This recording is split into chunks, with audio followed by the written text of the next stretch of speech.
एक बार एक जंगल में एक गधे और एक बाघ के बीच बहस छिड़ गई। गधे ने कहा, देखो घास कितनी सुंदर और नीली है। बाघ चौंक गया। उसने कहा, क्या पागल हो गए हो? घास हरी होती है, नीली नहीं। बहस बढ़ गई। गधा अपनी बात पर अड़ा रहा और बाघ अपनी। हारकर दोनों जंगल के राजा शेर के पास न्याय के लिए पहुंचे। शेर अपने सिंहासन पर बैठा था। इससे पहले कि बाघ कुछ बोलता, गधा चिल्लाने लगा, महाराज, क्या यह सच नहीं है कि घास नीली होती है?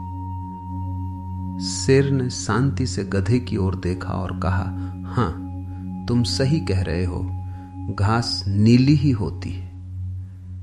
गधा खुश हो गया और बोला, तो फिर इस बाघ को सजा दीजिए, क्योंकि ये मुझे परेशान कर रहा है और कहता है कि घास हरी है। शेर ने घोषणा की, बाघ को 5 साल की सजा दी जाती है। गधा नाचता गाता वहां से चला गया।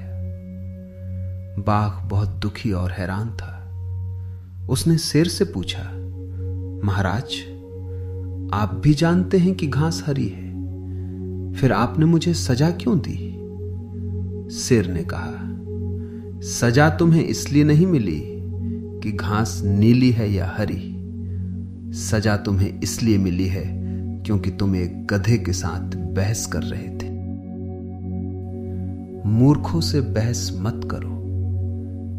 यह कोई साधारण सलाह नहीं है, यह चेतना की परिपक्वता की निशानी है।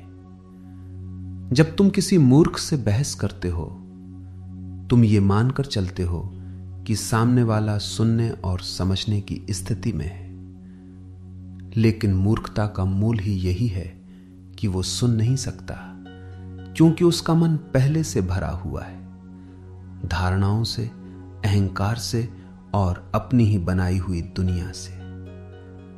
सत्य को साबित करने की आवश्यकता नहीं होती, सत्य स्वयं में पूर्ण होता है। यदि तुम्हें अपनी बात को लगातार सिद्ध करना पड़ रहा है, तो संभव है कि तुम भी उसी खेल में उलझ चुके हो जहां उद्देश्य समझना नहीं बल्कि जीतना बन जाता है। और उसी समय तुम में और एक मूर्ख व्यक्ति में कोई अंतर नहीं रह जाता। कल्पना करो एक ऐसे व्यक्ति की जो ये मानता है कि वो कभी गलत हो ही नहीं सकता। उसके सामने चाहे कितने भी प्रमाण रख दो, वो हर बात को मोड़ देगा, तोड़ देगा या सीधे नकार देगा। परिणाम क्या होगा? तुम थक जाओगे, भीतर से विचलित हो जाओगे और तुम्हारी शांति भंग हो जाएगी, जबकि वो वहीं का वहीं रहेगा, अपनी मूर्खता पर खुश होता हुआ। बुद्धिमान व्यक्ति वो नहीं जो हर जगह अपनी बुद्धि का प्रदर्शन करे, बल्कि वो जो ये जानता हो कि कहां मौन रहना है। मौन कमजोरी नहीं, बल्कि एक उच्च चेतना की अवस्था है। ये वो बिंदु है जहां तुम बहस से ऊपर उठ जाते हो। दरअसल हर बहस एक जैसी नहीं होती। एक बहस वो होती है जो सत्य की खोज में होती है, जहां दोनों पक्ष खुले होते हैं, सीखने के लिए तैयार होते हैं। और दूसरी वो होती है जो केवल अहंकार की लड़ाई बन जाती है, जहां कोई सुनना नहीं चाहता, केवल जीतना चाहता है। मूर्ख के साथ बहस प्रायः दूसरी श्रेणी में ही आती है। इसलिए वास्तविक बुद्धिमत्ता हर गलत बात का विरोध करने में नहीं है, बल्कि ये पहचानने में है कि कौन सी लड़ाई लड़ने योग्य है और कौन सी नहीं। अपनी ऊर्जा हर जगह खर्च करना।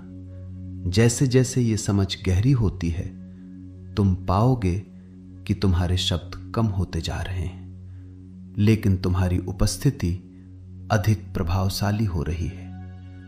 अब तुम तर्कों से नहीं, अपने अस्तित्व से संवाद करते हो।